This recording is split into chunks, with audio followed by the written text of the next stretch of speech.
April 29, 1945. Western Netherlands. The morning sky is gray and quiet. In the towns of Rotterdam, The Hague, and Amsterdam, people step outside slowly, moving with the heavy weakness of hunger. For months, food has been almost impossible to find. Children walk with hollow faces. Adults burn furniture for warmth. Entire families survive on soup made from tulip bulbs and scraps of grain. Then someone hears it. A distant sound, a deep mechanical rumble. Heads turn upward. Engines. For years during the war, that sound has meant only one thing: bombers. When aircraft appear, people usually run for cover. They expect explosions, fire, another night of destruction. But today, something is different. The aircraft are flying unusually low.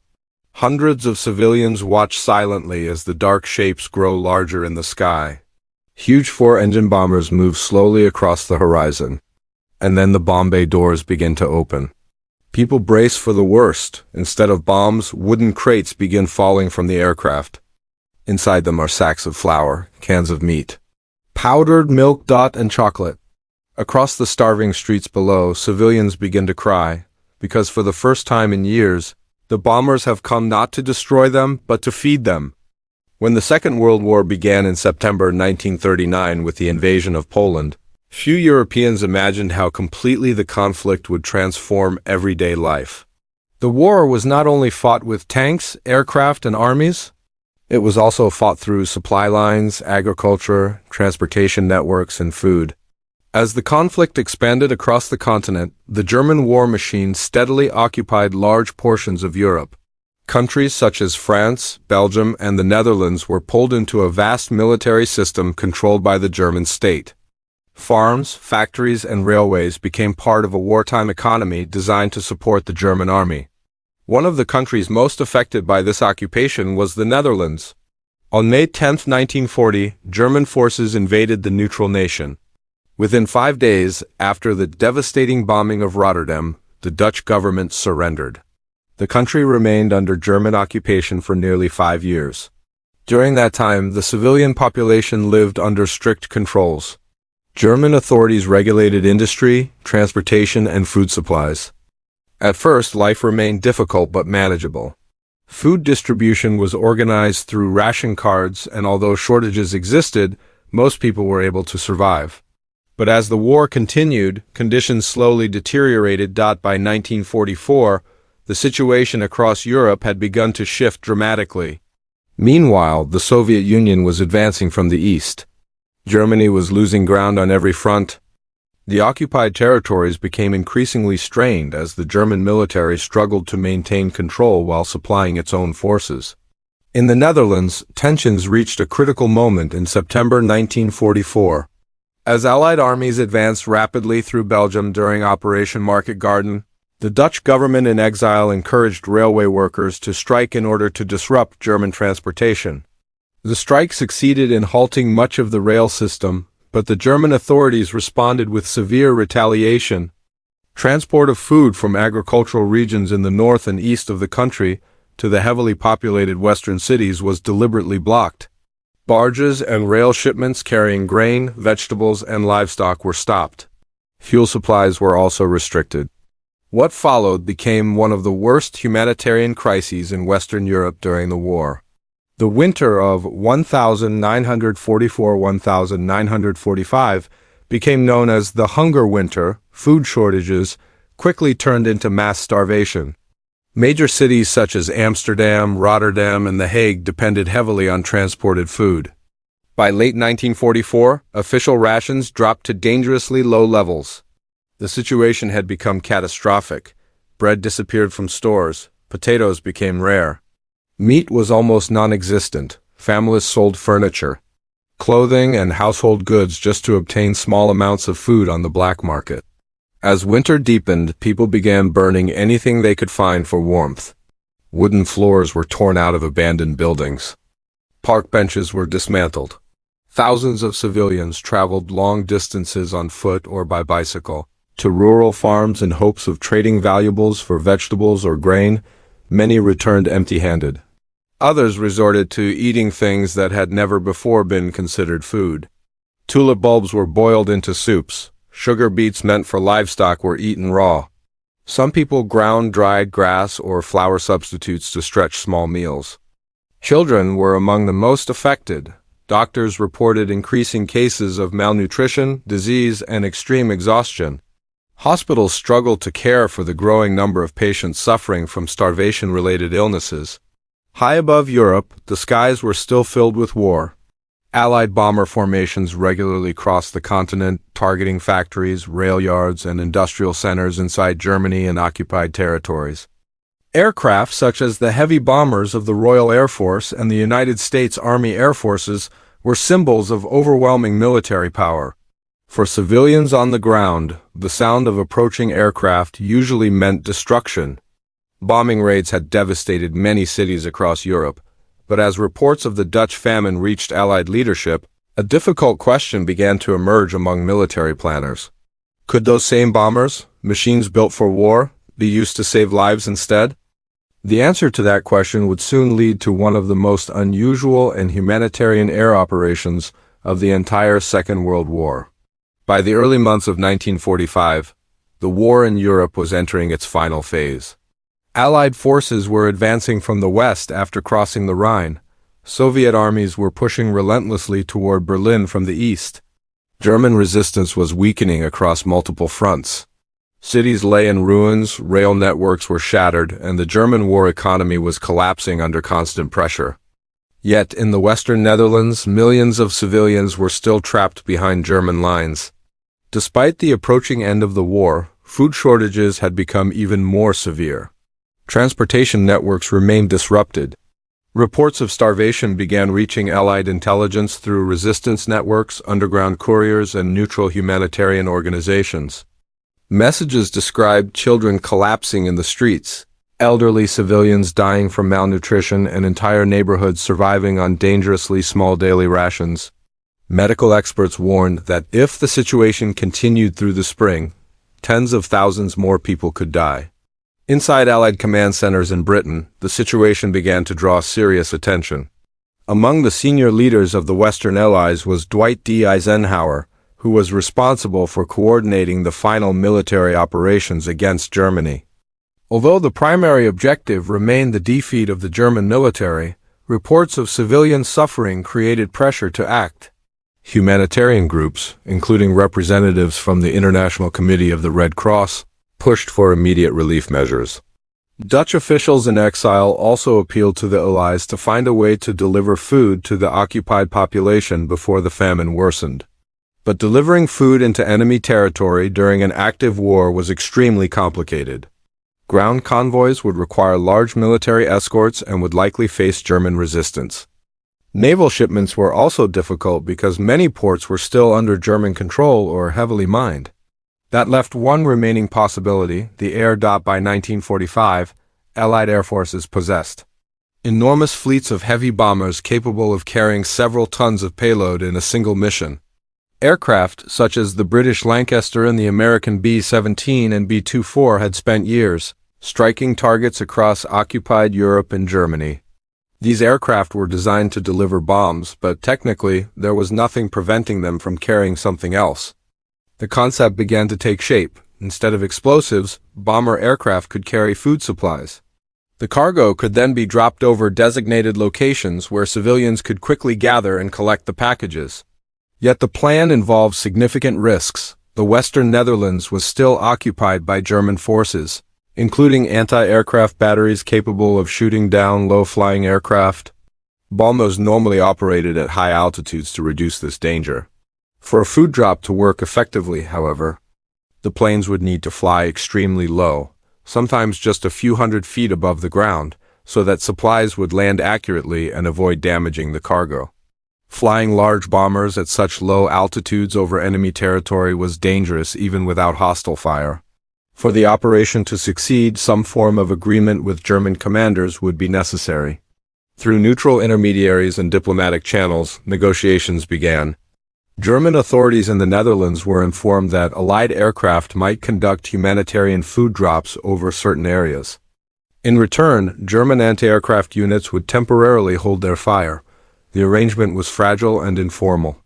No one could be completely certain that every German unit would follow the agreement. Nevertheless, preparations moved forward. The Royal Air Force began organizing a large-scale relief effort known as Operation Manna.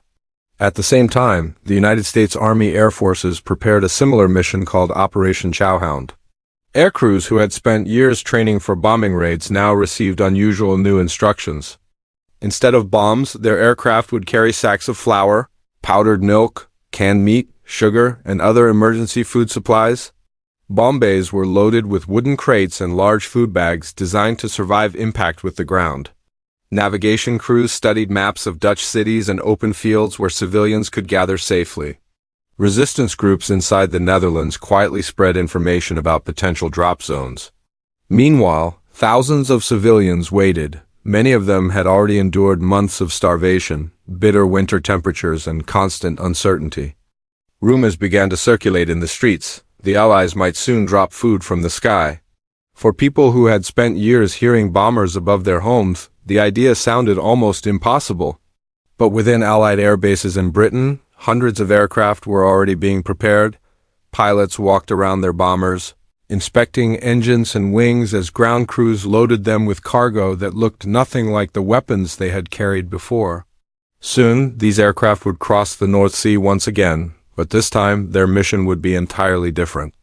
Instead of destruction, they would bring something the starving population below desperately needed: food.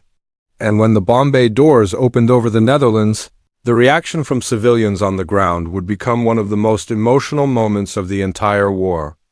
By the spring of 1945, the war in Europe had hardened millions of people on every side: soldiers, civilians, pilots. Survival often meant learning to endure loss.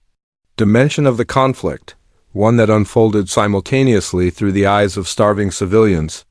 Experienced bomber crews and the planners responsible for one of the most unusual aerial missions of the war. For the civilians of the Western Netherlands, the months leading up to the food drops had pushed daily life to the edge of collapse. During the hunger winter, malnutrition had become a constant presence in cities like Amsterdam and Rotterdam. Long lines formed outside bakeries that had almost nothing to sell. People carried ration cards that offered only tiny portions of food. Families rationed every crumb. Children grew visibly thinner. Hospitals struggled to treat diseases that spread quickly among undernourished populations. The psychological toll was just as severe. Every day brought uncertainty. Civilians woke up not knowing whether they would find food that day or whether another member of their family might fall ill. Under these conditions, even rumors of relief carried enormous emotional weight. When whispers spread that Allied aircraft might drop food, reactions were mixed. Others were cautious. For years, aircraft had meant air raids and explosions. Then the aircraft began appearing when the first large formations approached during the missions of Operation Manna. Civilians gathered in fields and open areas where the drops had been announced. Many stood silently, watching the sky. The aircraft were unmistakable, large four-engine bombers flying unusually low. Instead of climbing high above the clouds, they passed close enough that people could see the shape of their wings and hear the deep rhythm of the engines. Sometimes falling directly onto designated drop zones. When the first packages hit the ground, civilians ran toward them. Inside were things many had not seen for months: flour, canned meat, powdered eggs, sugar, and sometimes chocolate. For starving families, even a small bag of flour could mean survival.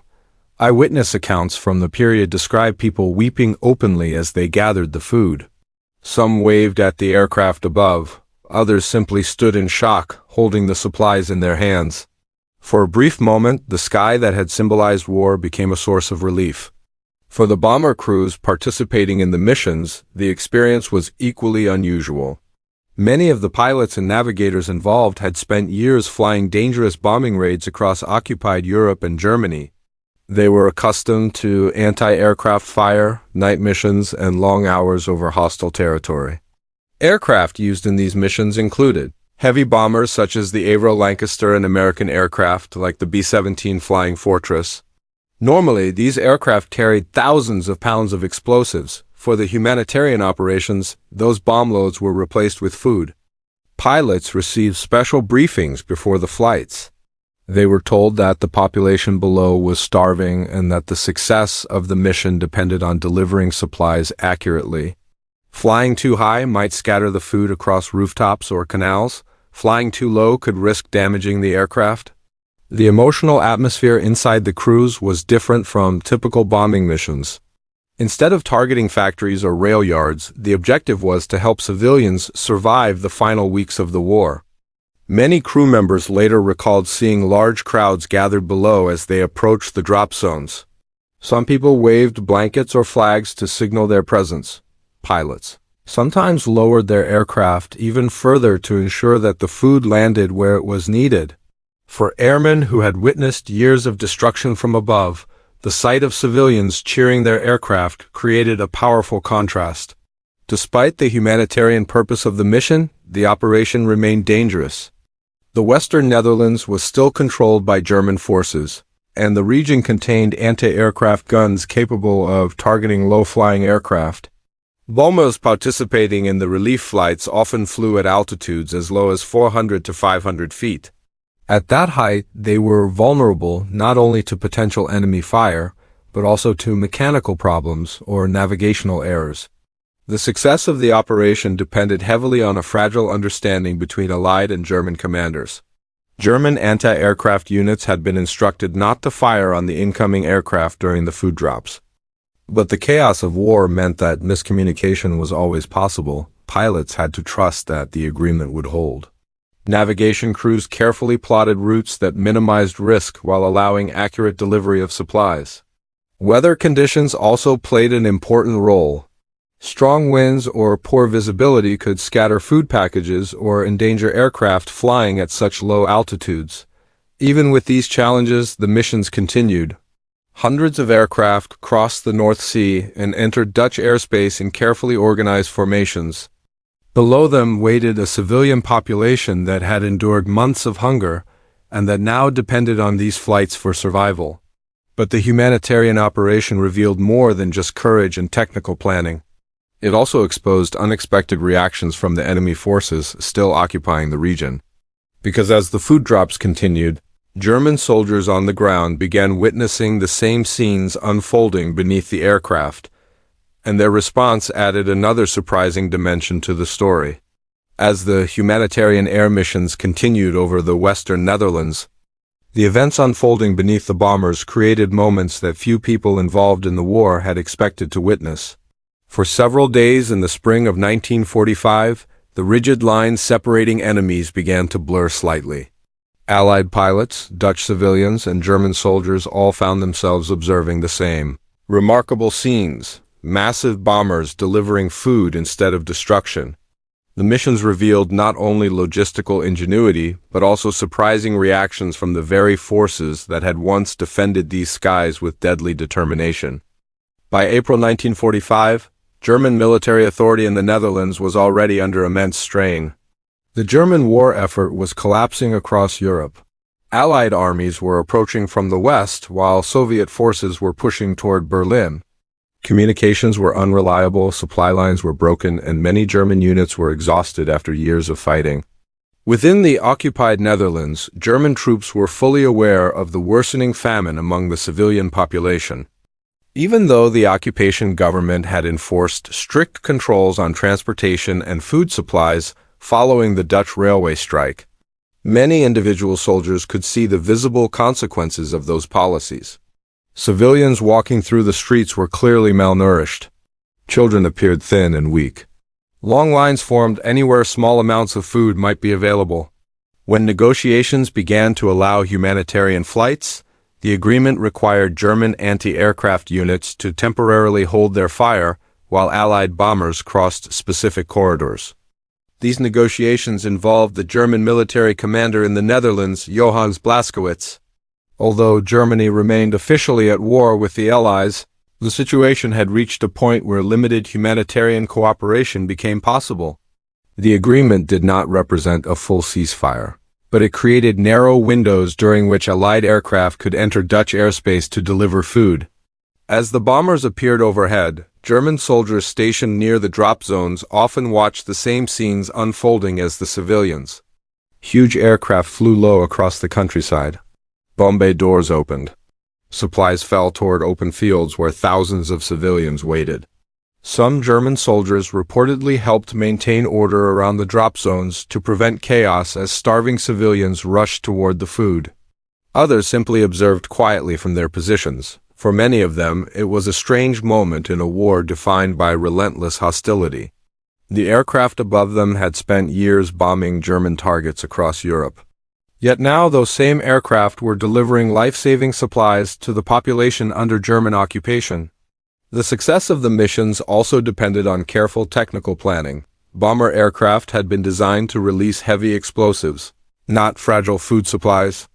Engineers and logistics planners had to quickly adapt existing equipment to deliver large quantities of food safely. Aircraft participating in the missions included the Avro Lancaster and American aircraft such as the B-24 Liberator. Instead of bombs, their payloads consisted of sacks and wooden crates filled with essential food items. These packages contained flour, powdered milk, dried eggs, sugar, margarine, and canned meat. Some loads also included chocolate, which provided quick energy and morale-boosting comfort for civilians who had endured months of hunger.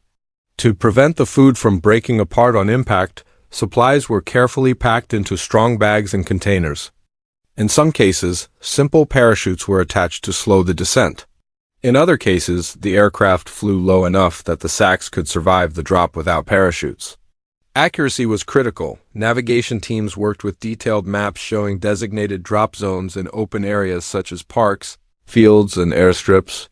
Resistance groups inside the Netherlands helped organize civilians so that food could be collected and distributed quickly after landing. The bombers themselves flew in large formations, often crossing the North Sea from airfields in Britain before descending to extremely low altitudes over the Dutch countryside. For crews accustomed to high-altitude bombing raids, flying these massive aircraft at only a few hundred feet above the ground required extraordinary concentration and skill. Beyond the technical and tactical aspects, the food drops created a powerful psychological moment. For nearly 6 years, the Second World War had been defined by total war, a conflict in which entire nations mobilized their resources against one another. Bombing campaigns had devastated cities across Europe. Civilians had often become victims of strategies designed to weaken enemy industries and morale. Yet the humanitarian missions demonstrated that even during the final weeks of a brutal war, there were moments when compassion could briefly appear within the machinery of conflict. When the bombers flew overhead carrying food instead of explosives, civilians below sometimes waved at the aircraft or displayed makeshift signals in the fields. Some pilots later recalled seeing people cheering or forming large symbols on the ground to thank the crews. For those watching from the air, it was a rare sight, not a target, but a crowd celebrating their arrival. For those on the ground, the experience carried an even deeper meaning. The sky that had once brought fear and destruction was now delivering survival, and as the missions expanded, the scale of these drops would grow dramatically. Hundreds of aircraft would soon cross the skies over the Netherlands in one of the largest humanitarian airdrop operations ever conducted during wartime. What followed would become the most intense and emotional phase of the entire operation. April 29, 1945. Dawn broke slowly over Eastern England as crews walked across cold airfields toward their aircraft. The war in Europe was clearly nearing its end. Engineers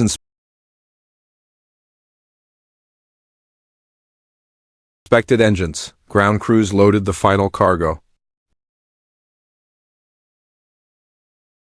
But inside the bomb bays of these aircraft, something had changed. Instead of high-explosive bombs, the payloads consisted of food, thousands of sacks and containers packed tightly together. Flour, sugar, powdered milk, margarine, dried eggs, and canned meat filled the compartments that normally carried destruction. At several Royal Air Force bases across England, heavy bombers began taxiing toward the runways.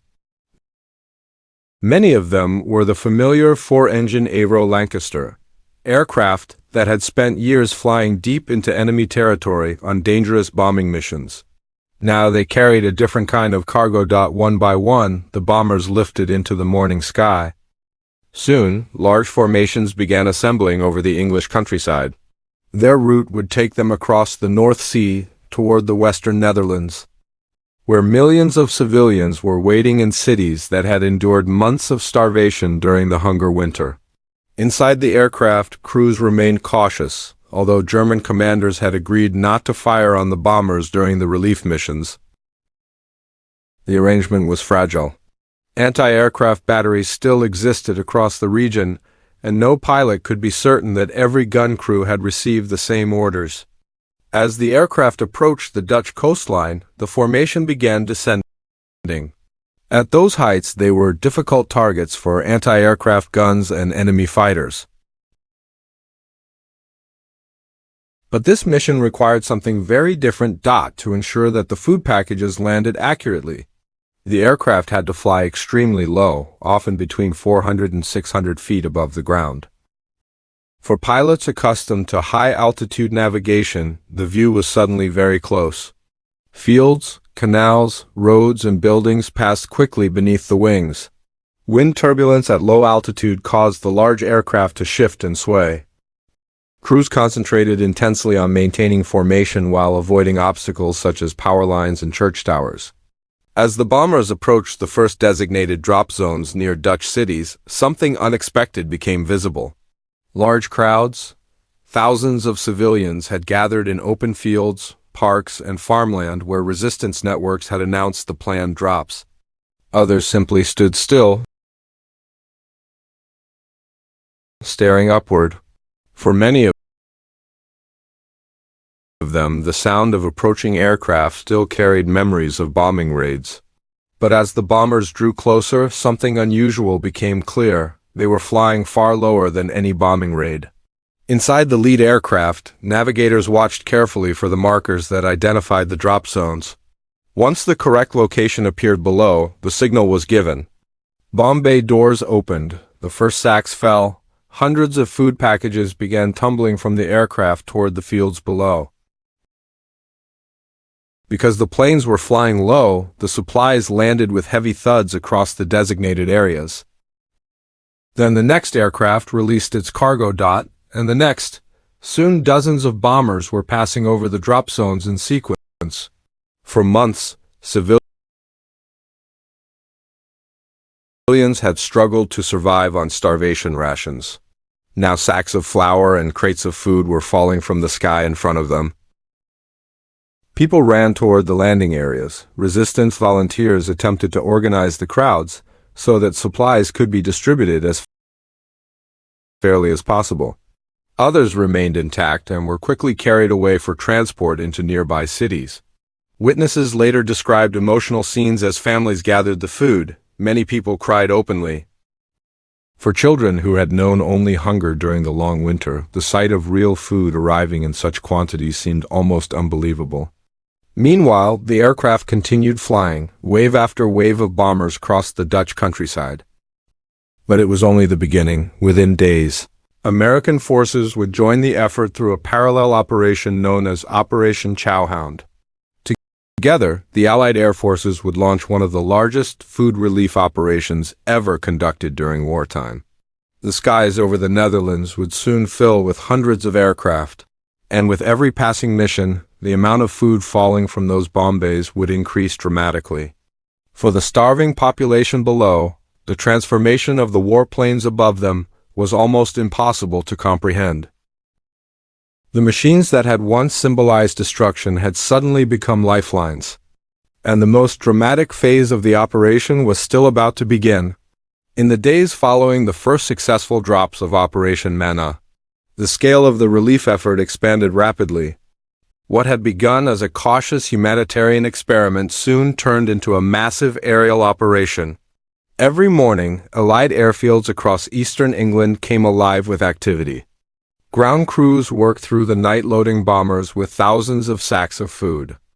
Trucks delivered flour, powdered milk, sugar, dried eggs, margarine, and canned meat. Each aircraft was carefully packed to carry several tons of supplies. The missions followed a precise rhythm.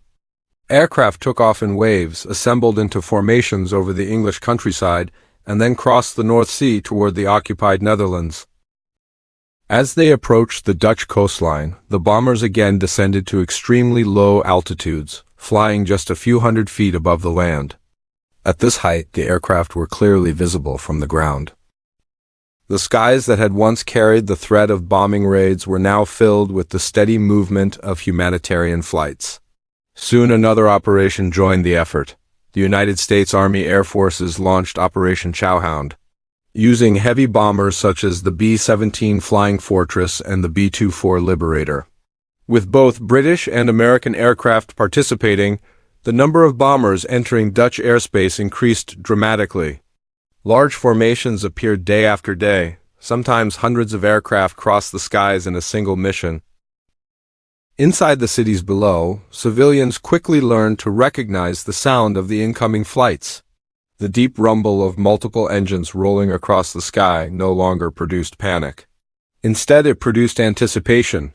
People moved toward the designated drop zones. Fields outside cities became gathering places where civilians waited for the aircraft to arrive.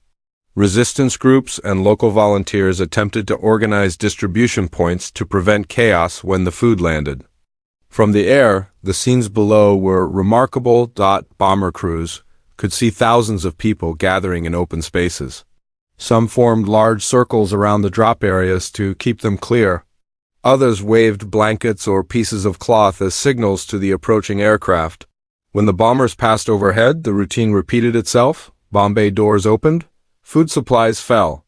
Hundreds of sacks dropped from each aircraft, hitting the fields with heavy impacts that echoed across the countryside. Sometimes parachutes slowed the descent, but often the aircraft flew low enough that the supplies simply fell directly to the ground. The moment the first packages landed, crowds rushed forward. For many civilians, the drops provided the first real food they had seen in months. Flour was especially valuable because it allowed families to bake bread again, something that had become almost impossible during the worst months of the famine. Children helped carry small sacks. Adults loaded larger packages onto bicycles, carts, and wagons. Local volunteers worked quickly to move the supplies toward distribution centers where they could be shared across entire neighborhoods. Some eyewitnesses described the fields after a drop as scenes of controlled chaos. Yet despite the desperation of the starving population, many civilians attempted to follow organized systems of distribution. Community leaders and resistance groups understood that fair sharing of the supplies was essential. Meanwhile, the aircraft continued arriving. Day after day, more bombers crossed the North Sea. Over the course of the missions, the amount of food delivered increased into the thousands of tons. British bombers participating in Operation Manna alone delivered more than 6,000 tons of supplies. American aircraft participating in Operation Chowhound added thousands of tons more. The scale of the operation became enormous. Entire neighborhoods that had been on the verge of starvation suddenly had access to emergency food supplies. For the bomber crews, the emotional impact of the missions continued to grow.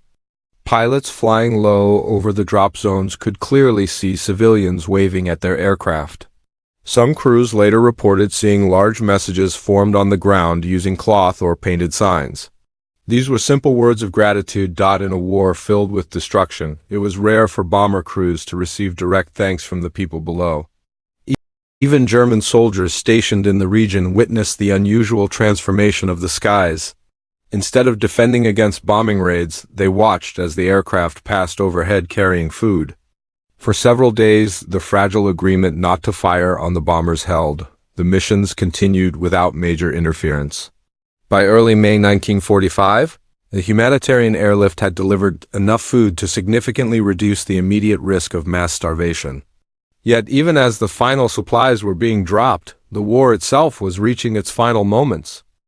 German forces across Europe were collapsing. Cities were falling one after another as Allied armies advanced. Within days, the conflict in Europe would come to an end with the historic surrender of Nazi Germany during Victory in Europe Day. But before that moment arrived, the food drops had already achieved something extraordinary. They had transformed the role of the bomber. For a brief moment in the final days of the war, the same aircraft that had devastated cities across Europe had become instruments of survival. And for the civilians who gathered beneath them, those aircraft brought something far more valuable than victory. They brought life. By the first week of May 1945, the skies over the Netherlands had changed in a way few civilians could have imagined months earlier. For nearly 5 years of occupation, aircraft had symbolized danger. Bombing raids, air combat, and military patrols had dominated the airspace above Europe. But during the humanitarian missions of Operation Manna and Operation Chowhound, those same skies became a pathway for survival. In total, thousands of tons of food had been delivered across the western Netherlands. British Royal Air Force aircraft alone delivered more than 6,000 tons of supplies. American bombers added several thousand tons more during their missions. Together, these operations provided emergency nutrition to millions of civilians, who had been facing the worst phase of the famine known as the Hunger Winter. For families in cities such as Amsterdam, Rotterdam, and The Hague, the food drops arrived just in time. Doctors and humanitarian organizations had warned that continued starvation into late spring could have produced catastrophic death tolls. Malnutrition had already weakened large portions of the population. Many people were suffering from diseases related to hunger, exhaustion, and lack of basic nutrients. Once the supplies began reaching the cities, the immediate priority became distribution. Local resistance groups, municipal officials, and volunteer organizations worked together to transport the food from the drop zones into urban neighborhoods. Bicycles, carts, trucks, and even hand-pulled wagons carried sacks of flour and crates of supplies, along roads that had been nearly empty of food shipments for months. Community kitchens began preparing large batches of bread and soup using the newly delivered ingredients. For the first time in months, families were able to eat meals that resembled normal food rather than survival substitutes. Bread made from proper flour replaced the thin mixtures people had been forced to consume during the winter. Children who had grown dangerously thin began receiving small but vital portions of nutritious food. Although the relief supplies could not immediately reverse months of starvation, they stabilized the situation enough to prevent further large-scale deaths. Medical workers reported that the arrival of real food produced both physical and psychological improvements among the population. Even small increases in daily nutrition helped restore energy to people who had been surviving on extremely limited rations. The emotional reaction was equally powerful. Civilians who had witnessed the drops often described them as one of the most unforgettable moments of the war. In neighborhoods across the western Netherlands, stories spread about the day the bombers had arrived carrying food instead of bombs. Many people remembered seeing the aircraft flying unusually low, close enough to recognize their shapes against the sky. Others remembered the heavy thuds as sacks of flour struck the fields, and many remembered the simple feeling of relief. For a population that had endured years of occupation, shortages, and fear, the drops symbolized more than just food. They symbolized the approaching end of the war. Meanwhile, the military situation around the Netherlands was changing rapidly. German forces across Europe were collapsing under the combined pressure of Allied and Soviet advances. Communications between many German units were breaking down and large numbers of troops were surrendering. Within the Netherlands, German control was weakening day by day. The food drops had provided immediate survival for the civilian population. But they also occurred during the final moments of the conflict in Europe. Within days, the war itself would reach its historic conclusion. German commanders in the Netherlands would soon face the same reality confronting the rest of the collapsing German military. The war was over.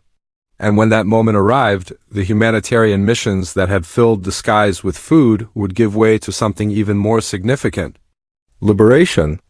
Only days after the final humanitarian drops were completed, the war in Europe reached its decisive conclusion. Across the continent, German military resistance was collapsing. Allied armies had crossed deep into Germany from the west, while Soviet forces were advancing through Berlin from the east. The Third Reich, which had dominated much of Europe for years, was rapidly disintegrating. Inside the Netherlands, German authority was weakening with every passing day. The humanitarian flights of Operation Manna and Operation Chowhound had already provided critical relief to millions of starving civilians. But the political and military situation was now moving toward a final resolution. On May 4, 1945, German forces in the Netherlands, northwestern Germany, and Denmark formally agreed to surrender to Allied commanders. The agreement was accepted by the German military leader in the region, Johannes Blaskowitz. 2 days later, the formal surrender took effect across the region. Just days after the last food drops, the Netherlands was finally liberated from nearly 5 years of occupation. For civilians who had endured the long famine of the hunger winter, the arrival of Allied ground forces brought an overwhelming sense of relief.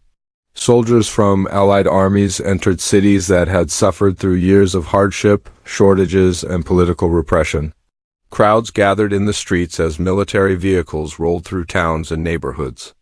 Dutch flags, which had been hidden for years under occupation, appeared suddenly on buildings and balconies. Music returned to public squares. People celebrated openly after years of strict wartime restrictions. Yet beneath the celebrations remained the memory of the difficult months that had come just before liberation. Historians estimate that more than 20,000 Dutch civilians died during the famine of the winter of 1944-1945. Many of those deaths were caused by starvation and related illnesses during the final months of German occupation. The humanitarian airdrops helped prevent that number from becoming even higher. By delivering thousands of tons of food in the final weeks of the war, the Allied mission stabilized a population that had been approaching the limits of survival. The operations also left a lasting impression on the people who witnessed them. In the years following the war, many Dutch civilians continued to remember the sight of the bombers flying low across the sky and releasing their cargo of food. Some of the aircraft had once been feared as instruments of destruction. Yet during those few days in the spring of 1945, they became symbols of rescue. For the Allied aircrews who participated in the missions, the flights remained among the most memorable of their wartime service. Many pilots later recalled that dropping food for starving civilians felt profoundly different from bombing missions. Instead of witnessing explosions below, they saw crowds of people waving and celebrating the arrival of the aircraft. In the broader history of the Second World War, the operations stood out as rare examples of large-scale humanitarian cooperation during an active conflict. Even enemy forces played an indirect role. The fragile agreement that allowed the bombers to pass through German-controlled airspace without interference helped make the missions possible. These events demonstrated that even within the final days of one of the most destructive wars in human history, moments of humanity could still emerge. The skies over the Netherlands had carried warplanes for years, but in the final weeks of the conflict, those same aircraft carried something far more powerful than bombs. They carried hope, and the memory of those missions would remain with the Dutch people long after the war itself had ended. The story of the humanitarian airdrops over the Netherlands is one of the rare moments in the Second World War where war machines became instruments of life instead of destruction. For nearly 5 years, the skies above occupied Europe had been dominated by fear bombers roaring overhead.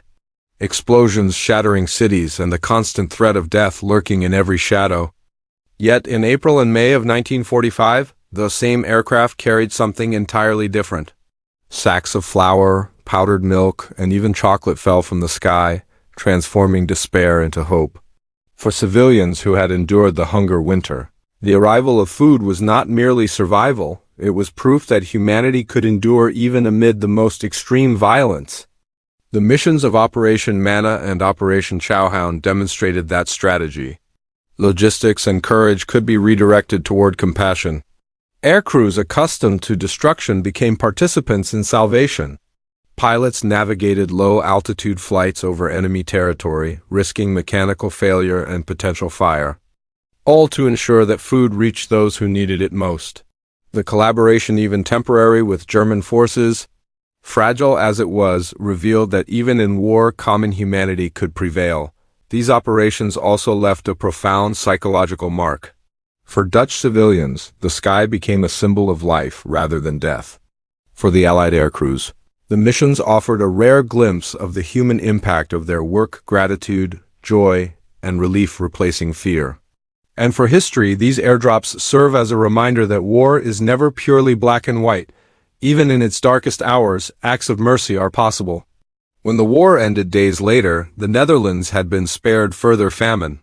Thousands survived who might not have otherwise. And memories of chocolate and flour falling from the sky became embedded in the collective consciousness of a nation. In the end, the same machines designed to devastate cities had delivered something far more enduring. Hope, resilience, and the simple affirmation of life. The war had taken so much. But for those final weeks, it also gave back.